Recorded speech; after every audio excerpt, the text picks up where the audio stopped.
तो open channel flow आता आपण बघणार आहोत. युनिट नंबर 5 आहे. किती आहे? 5. युनिट नंबर 5 आहे ओपन चॅनल फ्लो. याच्यात भरपूर थेरी आणि तुम्हाला न्यूमेरिकल पण सापडेल. ठीक आहे. तर एक एक करून आपण जाणार आहोत. आय एम पी आपण याच्यामधून बघणार आहोत. आपल्याला आउट ऑफ मार्क कशी पाडता येतील याचं डोकं लावायचं. कुठलाही अभ्यास काही करायची गरज नाही. शिकवत असतानाच बऱ्याच सगळ्या कन्सेप्ट क्लिअर होऊन जातात. तर युनिट 5 जो आहे आपला ओपन चॅनल फ्लो आहे. ओपन चॅनल म्हणतात कोणाला पहिले ते समजून घेऊया आपण. तो ओपन चॅनल फ्लो कोणाला बोलतात? ओपन चॅनल फ्लो हा फ्लोचा असा प्रकार आहे की ज्यामध्ये पाणी पुढे उताराने वाहतं. कशाने वाहतं? ओपन चॅनल म्हटल्यावरती आपली गटार झाली, नाला झाला, नदी झाली, त्याला आपण ओपन चॅनल बोलतो.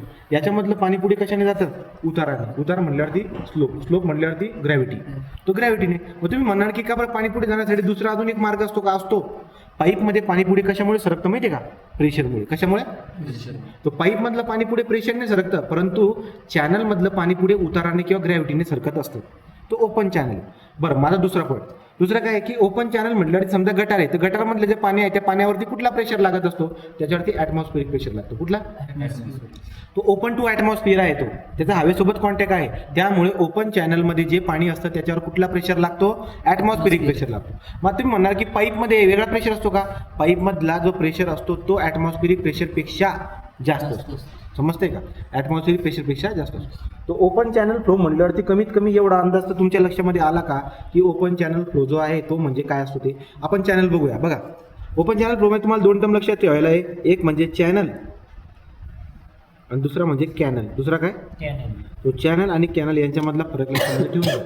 चॅनल जो असतो तो छोटा असतो साईजने आणि कॅनल काय असतो? मोठा असतो. समजतं का नाही? चॅनल साईजने छोटा राहतो, कॅनल साईजने मोठा राहतो. तुम्ही बघितलं राजस्थानमध्ये किंवा नारायणगावच्या तिकडे जर गेलेत ना तर तो तिकडे मोठा कॅनल आहे. पण ईश्वर भावाच्या मंदिराच्या अलीकडे जर बघायला गेलं ना छोटासा चॅनल येतो. नारायणगावचा कॅनल आहे मोठा. वडाच्या झाडाच्या पुढे ईश्वर भावाच्या मंदिराच्या अलीकडे एक छोटासा चारी. ठीक आहे ना? तर तो चॅनल आहे. तो काय? चॅनल. तो चॅनलची साईज कमी राहते, कॅनलची साईज मोठी राहते. कॅनल काही असू द्या, ओपन टू दी ॲटमॉस्फिअर असतो, त्याच्यावर ॲटमॉस्फिअरिक प्रेशर लागतो. ठीक आहे, चला पुढे जाऊ. पुढे जर तुम्ही बघायला गेलात तर टाईप ऑफ कॅनल किंवा channel on the basis of shape. On the basis of तो शेपनुसार चॅनलचे आपल्याकडे वेगवेगळे प्रकार पडतात, ते आपण बघणार आहोत. कोणकोणते प्रकार आहे? 1 नंबर रेक्टँग्युलर. 1 नंबर काय? रेक्टँग्युलर दिसायला तुम्हाला या पद्धतीने दिसायला भेटेल. याच्यामध्ये पाणी राहतं, पाण्याची लेवल अशी दाखवता. त्याची ही काय असते? रेक्टँग्युलर चॅनलची ही जर बघायला गेलं ही विडते आणि पाण्याची काय आली? डेप्थ झाली. आता हा जो पाण्याचा एरिया आहे याला बोलतात वेटेड एरिया. काय बोलतात याला? Wetted area. मग वेटेड एरिया कसा काढणार? B/D करून याला बोलतात वेटेड एरिया. वेटेड एरिया करायला का? Area of flow. Area of flow त्याला बोलतात वेटेड एरिया. तुम्हाला वेटेड एरिया कळतोय का? मी बघा, मी टोटल डेप्थने घेतली, मी पाण्याची उंची घेतलेली आणि त्याला विड्थने मल्टिप्लाय केलं, मी तेव्हा तो एरिया काय भेटला तुम्हाला? Wetted area B/D. B/D जमते का? बघा, तो B/D हा वेटेड एरिया आहे. दुसरी टर्म आपण लक्षामध्ये घेऊन टाकूया. पुढे काय? आता एरिया काढला बाळा हो, पण मी तुम्हाला जर का वेटेड पेरिमीटर काढायला लावला. P म्हणजे पेरिमीटर. पण कुठला perimeter? Weighted perimeter. Weighted perimeter कोणाला बोलतात? वेटेड पेरिमीटर कोणाला बोलतात बरं का? तो पाणी जे वॉटर आहे ना, वॉटरचा कॉन्टॅक्ट चॅनलसोबत जेवढा झाला असेल त्याला बोलतात वेटेड पेरिमीटर. हे बघा, पाण्याचा कॉन्टॅक्ट इथे झाला आहे चॅनलसोबत, खाली पण झालेला आहे, इथे पण झाला आहे. इथे झाला आहे म्हणजे किती झाला आहे? D. इथे झाला म्हणजे किती झाला आहे? B. इथे झाला म्हणजे किती झाला आहे? D. याचा अर्थ असा आहे की पेरिमीटर काय आला बघा? पेरिमीटर आला आहे B प्लस इकडचा D, इकडचा D, 2D. हे समजलं? B प्लस 2D हे काय झाला? Weighted perimeter. एरिया आला B/D, पेरिमीटर आला B प्लस 2D. नाही समजलं का? अजून तुम्हाला एक टर्म इथे शिकायची असते, ती म्हणजे R. R म्हणजे हायड्रोलिक रेडियस. R म्हणजे काय? Hydraulic radius. याला हायड्रोलिक मीन डेप्थ पण बोलतात. हायड्रोलिक मीन डेप्थ. तो कसा काढतात? तो हायड्रोलिक मीन डेप्थ जर तुम्ही काढायला गेलात बाळांनो तर तो असतो R = A/P. Area divide by perimeter. Area divide by perimeter. तो एरिया काढलेला आहे, पेरिमीटर काढला आहे, एरिया डिवाइड बाय पेरिमीटर करणार तर तुम्हाला काय भेटून जाईल? रेडियस भेटून जाईल. समजते का नाही? तो R पण आपल्याला काढता आला. पुढे जाऊ आपण. हे बेसिक शिकवतोय तुम्हाला मी, हे सगळं बेसिक. तो चॅनलचे वेगवेगळे प्रकार पडतात. मी रेक्टँग्युलर चॅनलबद्दल तुम्हाला माहिती देतोय. मी पुढे ट्रॅपेझॉइडल घेईल, मी पुढे ट्रँग्युलर घेईल.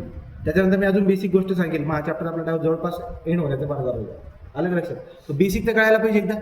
एकदा बेसिक कळायला तर विषय होऊन जातो. बरं हायड्रोलिक रेडियस कशी काढतात? R is equal to area upon perimeter. याचं उत्तर कशामध्ये भेटेल तुम्हाला? मीटरमध्ये. एरिया मोजतात मीटर स्क्वेअरमध्ये, पेरीमीटर मोजतात मीटरमध्ये, हायड्रोलिक रेडियस मोजतात मीटरमध्ये. समजते का नाही? चला बघा, तो हायड्रोलिक रेडियस मोजतात मीटरमध्ये. पुढे जर आता आपण बघायला गेलो तर पुढे काय बघा, आता बघा एरिया झाला, पेरीमीटर झाला, हायड्रोलिक रेडियस झाली. पुढे जाऊ आपण. आता पुढे मला काढायचं आहे bed slope. Bed slope, bed slope ही नेहमी येसने दाखवणार. कशाने दाखवणार? बेड स्लोप कळतं का? अरे तो चॅनल काय असा सपाट नाही आहे, असा आहे, उतार आहे ना त्याला. तो बेड स्लोप दिलेला असतो. 1/500 म्हटले, काय अर्थ झाला? याचा अर्थ असा आहे की 5000 मीटर जेव्हा असं जाईल ना तेव्हा 1 मीटर खाली सरकेल. तो बेड स्लोप पण दिलेला आहे. या सगळ्या टर्म तुम्हाला लागणार आहेत. बरं, हा झाला कुठला चॅनल? Rectangular channel. पुढे आहे आपल्याकडे आता 2 नंबर ट्रॅपोझॉइडल. 2 नंबर कुठला आहे? ट्रॅपोझॉइडल. ट्रॅपोझॉइडल चॅनलची तुम्हाला काय काय माहिती असायला पाहिजे बघा. हा ट्रॅपोझॉइडल चॅनल आहे. इथे पाण्याची लेवल इथपर्यंत आहे. याला बोलून देतो आपण डेप्थ. ही आहे आपली बॉटम विड्थ. ठीक आहे. तुमच्या लक्षामध्ये काय की हे जे चॅनल आहे ना, या चॅनलचा साईडचा पण स्लोप आहे. अरे याला उतार पण आहे, पण साईडला बी स्लोप दिले ना. आणि हा स्लोप कसा काढतात? ओरिजेंटल बाय व्हर्टिकल करून. तो हा ओरिजेंटल, हा व्हर्टिकल. तुम्हाला काढावा लागतो स्लोप. तो स्लोप म्हणजे एन. एन कसा काढतो मी? Horizontal bye vertical. लक्षात राहू द्या, आता गणित सोडवायचा आता थोडा छोटा एन लागतो मला. त्याला बोलतो मी साईड स्लोप. तो कसा काढतात? ओरिजेंटल बाय व्हर्टिकल करून. म्हणजे काय तुमचा मिनिंग सांगतो. तो असा बोलतो आपल्याला की साईड स्लोप दिलाय त्याने आपल्याला 2 ओरिजेंटल 3 ओरिजेंटल 2 व्हर्टिकल असं दिलं आहे. तर सांगा बाळा यांची व्हॅल्यू काय येईल? तर तुम्ही म्हणाल की ओरिजेंटल आहे 3, व्हर्टिकल आहे 2, 3/2 म्हणजे 1.5 आहे सर. नाही समजलं का? या पद्धतीने काढून टाकतो. बरं, तो याचा मी हे का व्हर्टिकल ओरिजेंटल बाय ओरिजेंटल करून ठेवलं आहे. तर या पद्धतीने आहे. डन आहे का? मग तुमच्या लक्षामध्ये येईल की ही बॉटमची विड्थ बी आहे. तर ही इथून तर इथपर्यंत बी किती राहणार? बी. समजतंय का? पण इकडे हा त्रिकोण भाग उरलाय ना. एरिया काढायचा ना तुम्हाला ट्रॅपोझॉइडलचा. काय असतो एरिया माहिती आहे का तुम्हाला? ट्रॅपोझॉइडलचा एरिया. तो ट्रॅपोझॉइडलचा एरिया काय असतो? हे बॉटमची विड्थ बी आहे, हे पण वरती किती जायला बी झाला. मधला रेक्टँग्युलर बनला ना रे एरिया. हो, याचा एरिया आपल्याला काढता येईल. पण अलीकडे पलीकडे त्रिकोण आहे ना, त्रिकोणाची डेप्थ कशी काढतो बघा आता. माझ्या लक्षात काय येते की व्ही बाय एच आहे. तो व्ही बाय एच आहे म्हणजे व्ही बाय एच जर का करायला गेला तर 1 ओरिजेंटल एन असं करू आपण. उभा 1, आडवा एन. उभा किती घेतला मी? 1. आडवा किती घेतला? एन. मला सांगा बाळा होतं मी आता एक इथं उभा किती आहे? डी. उभा किती आहे का याचा? डी. इकडच्याचा उभा किती आहे छोट्या त्रिकोणाचा? 1. अरे उभा मी एक घेतलाय ना, तो उभा डी आहे तर याचा किती आहे? 1. याचा आडवा किती मला माहित नाही, काढायचा आहे एक्स. आणि याचा आडवा किती आहे? एन. समजतंय का? म्हणजे एक्सची व्हॅल्यू किती आली? गुणाकार करा, तिरपा गुणाकार. एक्स एक एक्स, एन डी किती आली? N D. म्हणजे हे अंतर किती आहे? N D. इकडचं अंतर किती आहे? N D. समजलं का? तर टॉप विड्थ किती झाली? टॉप विड्थ किती झाली? इथे लिहू डी प्लस टॉप विड्थ किती झाली? D plus 2ND. लक्षात राहू द्या हे. बरं मग एरिया सांगा चला. तुम्ही काय म्हणणार? मधला एरिया जो आहे तो आहे बी इंटू डी. मधला एरिया झाला, बरोबर ना? अरे बी इंटू डी हा मधला एरिया झाला. पण त्रिकोण 2 आहेत, तो प्लस 2 इंटू 1/2. बेस किती आहे त्रिकोणाचा? एन डी इंटू उंची किती आहे? डी. याचं जर उत्तर तुम्ही काढायला गेलात तर 2 कटला एन डीचा स्क्वेअर होऊन जाईल. याचा अर्थ बी डी प्लस एन डीचा स्क्वेअर. लक्षात राहू द्या. टॉप विड्थ किती असते? बी प्लस 2ND. एरिया किती असतो? बी प्लस एन डीचा स्क्वेअर. समजते? चला पेरीमीटर काढा. पेरीमीटर म्हणजे काय? इथून हे लांबी हे प्लस हे या तिघांची बेरीज करायची. तिघांची काय करायची? बेरीज. तर बी इथपर्यंत आहे, पण ही तिरपी बाजू किती येईल कोण सांगेल? सांगा बरं किती येईल तिरपी बाजू? तुम्ही काय करणार? ही बाजू इकडची एन डी आहे, हे किती इकडची? डी. तर पायथा घोर जर वापरला तर बाळा कसं येईल मग? अंडर रूट मध्ये डीचा वर्ग प्लस एन डीचा वर्ग.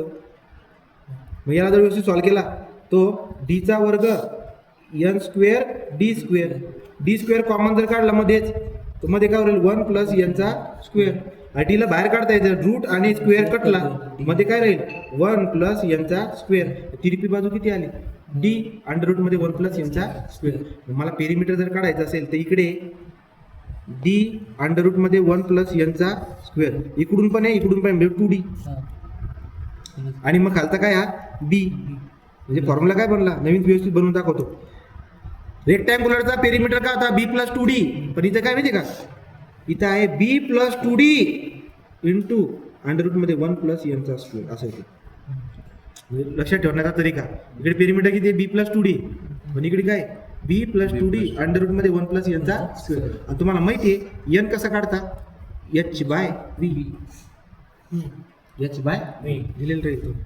ठीक आहे, एरिया काढला, पेरिमीटर काढला, हायड्रोलिक रेडियस काढता येईल तुम्हाला. कसं काढता हायड्रोलिक रेडियस, इकडे दाखवतो R is equal to A by P, खतम. ते काढता येईल पुढे जाऊन.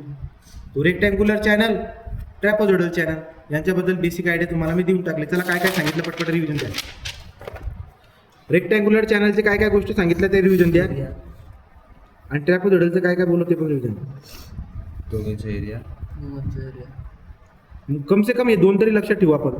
त्रिकोणी आपोआप जेव्हा उदाहरण येतं त्रिकोण कव्हर करू. ठीक आहे, त्याला सांगा रेक्टँग्युलरचा एरिया काय बोललो बी इंटू डी, पेरिमीटर काय बोललो बी प्लस 2D, आर काय बोललो ए बाय पी, ते सोडून आपल्याला काढता इकडे या. याची टॉप विड्थ किती आहे 2 बी प्लस 2ND. एरिया किती आहे एरिया बी BD प्लस NDचा स्क्वेअर. पेरिमीटर किती आहे पेरिमीटर एरिया अपॉन बी, बी प्लस 2D अंडर रूट मध्ये 1 प्लस यांचा स्क्वेअर. एरिया झाला, पेरिमीटर झाला, टॉप विड्थ झाले. नाही का म्हणा, आणि तुम्ही रेडियस काढा ए बाय पी.